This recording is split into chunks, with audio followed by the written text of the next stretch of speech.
Le 21/02 à 21h02, Willem a publié une vidéo intitulée « Pourriez-vous défendre un potentiel meurtrier ?» En quelques mots, la vidéo nous met face à une situation qui est en apparence simple. Le meurtre de Margaret Everton. Un suspect, aucun alibi. L'avocat de la défense arrive, en interrogeant les personnes appelées à la barre par l'avocat de la partie civile, à trouver 3 autres suspects potentiels. Les 4 suspects sont donc Mark Everton, le mari de Margaret Everton, Melissa Rose, la meilleure amie de la victime, Sophie Lemoine, la voisine qui aurait appelé la police, et Karl Mérez, le premier policier à être arrivé sur place. Et si on gratte un peu la pâture, chacun des 4 aurait pu commettre le meurtre.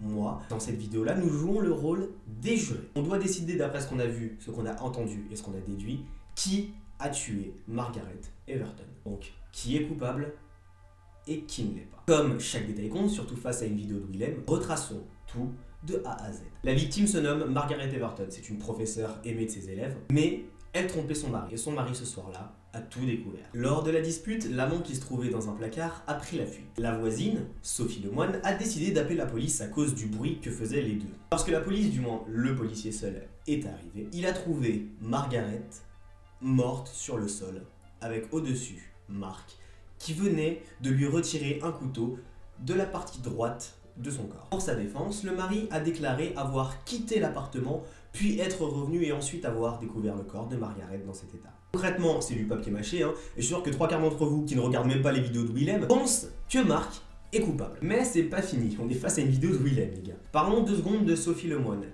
La voisine se drogue. Elle prétend s'être endormie juste après avoir appelé la police, sous l'effet de stupéfiants. Vu son état et le bruit que faisaient Mark et Margaret, Sophie Lemoine aurait pu tuer Margaret sans s'en rendre compte. Ensuite, la meilleure amie de Margaret, Melissa. C'est assez cramé qu'elle est amoureuse de Mark. Elle a envoyé un message à Margaret juste avant la dispute avec Mark. Évidemment, avec la dispute, le message est probablement resté sans réponse. Sachant que Melissa était amoureuse de Mark, que Margaret trompait Mark, est-ce que Melissa n'aurait pas pu commettre l'irréparable par jalousie? Quant au policier, pourquoi suspecter un policier? C'est tout con, le policier a essayé d'appliquer les premiers secours à Margaret. Il le dit lui-même. Ça avait pris combien de temps? Moins de 3 secondes. J'ai ouvert un tiroir, pris une serviette et appuyé sur la blessure. Moins d'hésitation lui aurait été fatale. J'ai dit que j'ai mis moins de 3 secondes. Comment est-ce qu'il a pu faire ça en moins de 3 secondes? Ah ouais. Comment savait-il où se trouvait la serviette? Dans quel tiroir? Dans quel placard? Où est-ce que se trouvaient les serviettes? Ça voudrait donc dire que c'est lui l'amant, et c'est ce que l'avocat de Mark a déduit. Et si on apprenait qu'il était l'amant de Margaret, ça pourrait entacher sa réputation de policier. Il aurait pu décider de la réduire au silence pour préserver sa réputation. Bon, c'est un long résumé, mais maintenant passons au gras du poulet. Quelles sont les preuves et qui aurait vraiment pu commettre le meurtre?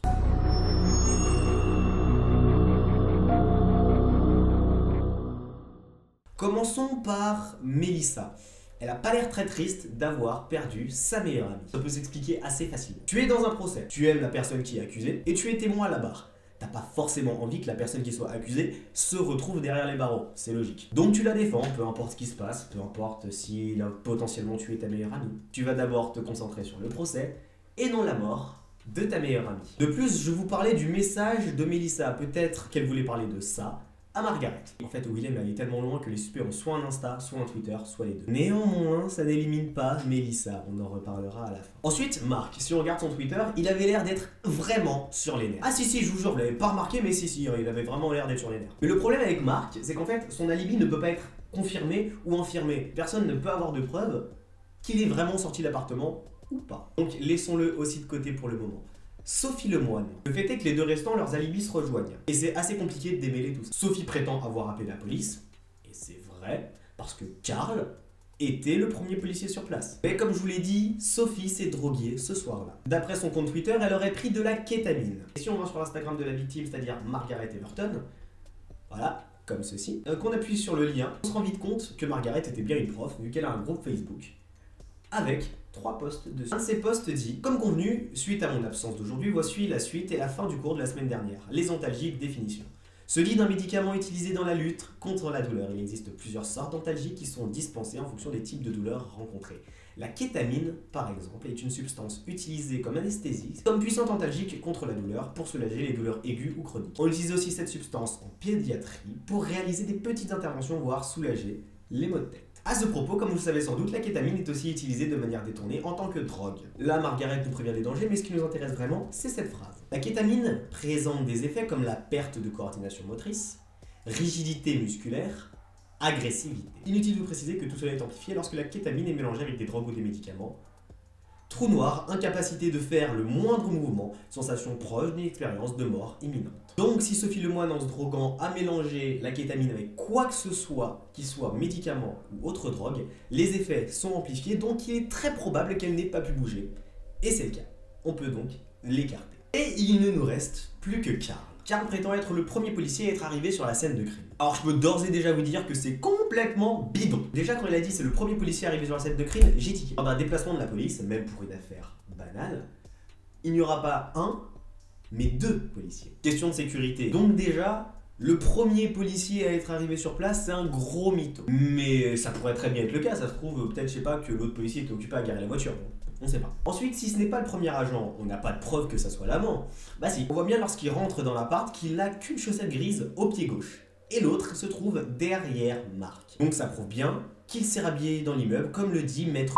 Et pour finir, on voit bien sur son Twitter que Karl est prêt à tout pour monter. Mais je suis désolé, mais ça, c'est un mobile. Donc Karl sera le coupable. Enfin, ça, c'est moi qui le dis. Peut-être que j'ai un peu tout manipulé pour vous faire voir que c'était Karl le meurtrier. Néanmoins, je vais quand même revenir sur quelque chose que j'ai dit à propos de Mélissa Rose. Comme je l'ai dit, Mélissa cherchait à défendre Marc bec et ongle. Peut-être que c'était pas seulement par amour, mais aussi par remords. Ah oui, si elle avait tué Margaret, qu'elle s'était enfuie, comme le disait Maître, et que c'était Marc qu'on accusait, elle voudrait pas que Marc aille en prison, elle voudrait que Marc se déclare innocent. Donc même si j'ai dit effectivement que Karl était potentiellement le meurtrier, Mélissa l'est potentiellement aussi.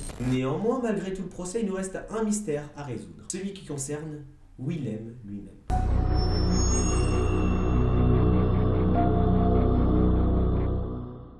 Dans les vidéos L'Art de la Tromperie 1 et 2, on apprend que Willem est un manipulateur de génie et qu'il s'amuse à tromper les femmes. À la fin, il se retrouve arrêté après qu'une certaine Andrea, une des filles qu'il a trompées et qui a tout découvert, ait fait passer son suicide pour un meurtre. Premièrement, ça nous rappelle une situation.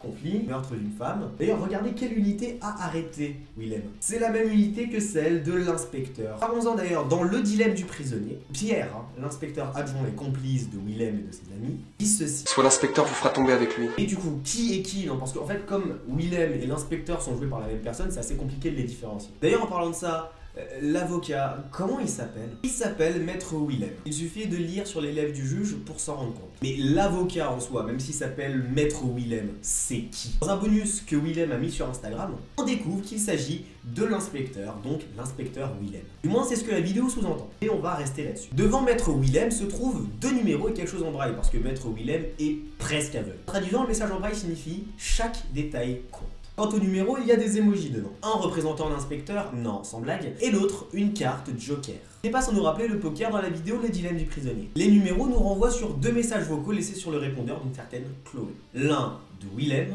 l'autre de l'inspecteur Willem. Willem clame son innocence et parle du chapitre 7 de son carnet. Ce fameux chapitre 7, c'est l'art de la tromperie.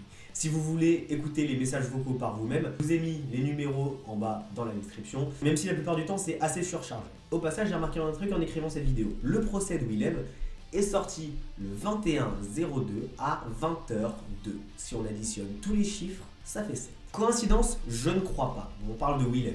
D'ailleurs, voyons s'il a fait d'autres allusions au chiffre 7 dans ses vidéos. Du coup, seriez-vous prêt à aller pour réussir la vidéo Death Note by Willem, sorti le 7/11 à 22h12. Si on additionne les chiffres de l'heure, ça fait 7. L'Art de la Tromperie 2, sorti le 7 août 2017 à minuit 16. Ça fait encore 7 si on additionne les chiffres de l'heure. Pour le reste de ces vidéos, le 7 n'est pas présent de cette manière. Dans son message vocal, Willem accuse l'inspecteur d'avoir écrit dans son carnet le chapitre 7 à sa place. Et l'inspecteur a vraiment eu le carnet de Willem entre les mains. Donc c'est pas impossible qu'il l'ait fait.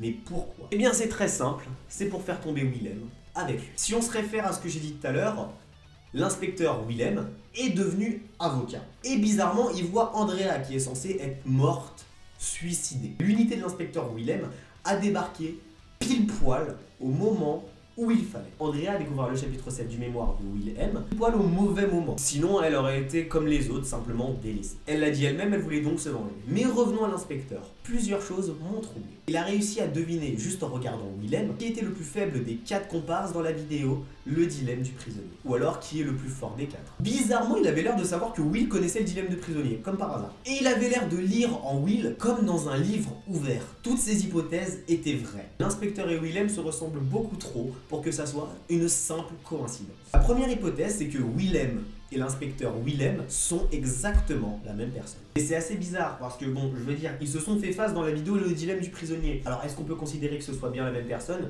Je ne sais pas. Mon autre hypothèse, c'est que l'inspecteur et Will-M sont bien 2 personnes différentes, mais que l'inspecteur avait prévu qu'il allait perdre contre Will-M. Et donc, il se serait préparé. Il est arrivé avec le carnet d'ailleurs qu'il a ouvert à une page qui était complètement blanche, et avant que Will-M reparte, il a décidé d'écrire le chapitre 7, l'art de la tromperie, dedans. D'ailleurs, chapitre 7 qui se trouve juste après l'introduction du mémoire, c'est quand même assez chelou. Et il aurait probablement manipulé Andrea vu qu'il la connaissait. Voilà d'ailleurs pourquoi il se drogue lorsqu'il est avocat. Il a des remords par rapport à ce qu'il a fait. D'ailleurs, je viens de me rappeler d'un petit truc qu'on peut mettre un peu à part, mais on n'a pas parlé du professeur Guillaume de Thalès. Une bonne grosse merde en espagnol que je suis allé taper détaillé sur Google Traduction. Ça veut dire détail.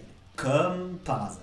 Il est allé au cours de ce fameux Guillaume de Thalès. Et c'est à ce moment-là d'ailleurs qu'il a réussi à sortir de la friendzone avec la fameuse Chloé. Et Chloé, c'est probablement la fille qui a utilisé Andrea dans l'art de la tromperie 1. Et si Guillaume de Thalès était l'inspecteur Will-M, donc maître Will-M, donc que l'avocat, l'inspecteur et le professeur soient la même personne. Comme l'a confirmé entre guillemets Will-M via le bonus sur son Instagram, maître Will-M est atteint d'une maladie, la cataracte. Cette maladie se caractérise par une perte de vue, ainsi qu'une décoloration progressive de l'iris qui passe de coloré à gris, puis gris clair, puis totalement blanc. C'est quelque chose qui prouve, enfin qui laisse plutôt sous-entendre, que l'inspecteur Will-M et maître Will-M sont exactement la même personne. Mais là n'est pas le souci. On revient au professeur Guillaume de Thalès, il a une canne parce qu'il est boiteux à la jambe droite. Le truc, c'est que maître Will-M, au moment d'interroger Karl, il a glissé sur sa jambe droite. Vous allez me dire, il est presque aveugle, donc c'est pas étonnant qu'il glisse. Effectivement, mais à moins d'être boiteux, je vois pas comment tu veux glisser sur de la moquette. De plus, il a très vite remarqué que Mélissa Rose était amoureuse de Marc. Elle lui a même demandé la couleur du cœur mis à côté du nom de Marc dans son répertoire. Ceux qui ont vu la vidéo Comment sortir de la friendzone ont déjà compris de quoi je parle. Mais ce n'est pas tout. Comme chaque détail compte, j'ai remarqué un petit truc qui m'a aussi fait tiquer. Lorsque maître Will-M a demandé la couleur du cœur, on a une petite référence à la vidéo Comment sortir de la friendzone, mais après que Mélissa ait répondu et que maître Will-M ait dit haut et fort qu'elle est amoureuse de Marc, durant quelques secondes le thème musical de la vidéo Comment sortir de la friendzone a été joué. Il a été remplacé par le thème principal de la vidéo Le procès. Autre chose, Will-M a assisté au cours du professeur Guillaume de Thalès. Regardez la tête de Will-M lorsqu'il a vu l'inspecteur. Il avait l'air étonné, comme s'il l'avait reconnu. Ça commence à faire beaucoup de coïncidences. Donc récapitulons. Pour Will-M, on est sûr de 4 choses. Il est allé au cours du professeur Guillaume de Thalès et a réussi à sortir de la friendzone avec sa fameuse Chloé. 2. C'est un manipulateur, il s'amusait à tromper les femmes. 3. Il a été piégé par Andrea qui s'est servi de Chloé, l'une de ses amies. Et 4. Il a encore été piégé par Andrea qui, elle, voulait vraiment se venger en faisant passer son suicide pour un meurtre. Du côté de l'inspecteur, 4 questions restent en suspension. Du côté de l'inspecteur, 1. C'est possible que ce soit le professeur Guillaume de Thalès. Et 2. C'est très probablement l'avocat. Mais si c'est l'avocat, quel est son lien avec Andrea? Et 2. Est-ce que l'art de la tromperie, c'est le moyen qu'il a utilisé pour faire tomber Will-M? Ça fait beaucoup de questions qui resteront pour le moment sans réponse. Voilà, c'est tout pour cette vidéo théorie sur le procès de Will-M et Will-M lui-même. J'espère qu'elle vous a plu. Je pense que j'aurais touché un public assez différent du public que j'ai d'habitude. N'hésitez pas si vous voulez parler un côté théorie sur Will-M dans les commentaires. Moi, ça m'intéresse vraiment. Je voulais depuis très longtemps faire une vidéo sur Will-M, mais je ne savais pas comment l'aborder. La vidéo Le procès, ça m'a donné un coup de boost là. Franchement, elle m'a donné un coup de boost pour écrire cette vidéo. J'en ferai peut-être d'autres à l'occasion, des vidéos théorie sur Will-M ou même des vidéos théorie sur autre chose. N'empêche, si cette vidéo vous a plu, vous pouvez comme d'hab la liker, la partager, vous abonner si ce n'est pas déjà fait, me suivre sur les réseaux sociaux Facebook, Twitter, Snapchat, Curious Cat. Vous pouvez aussi rejoindre mon serveur Discord. C'était Hunter, on se retrouve très bientôt pour de prochaines vidéos, Ciao.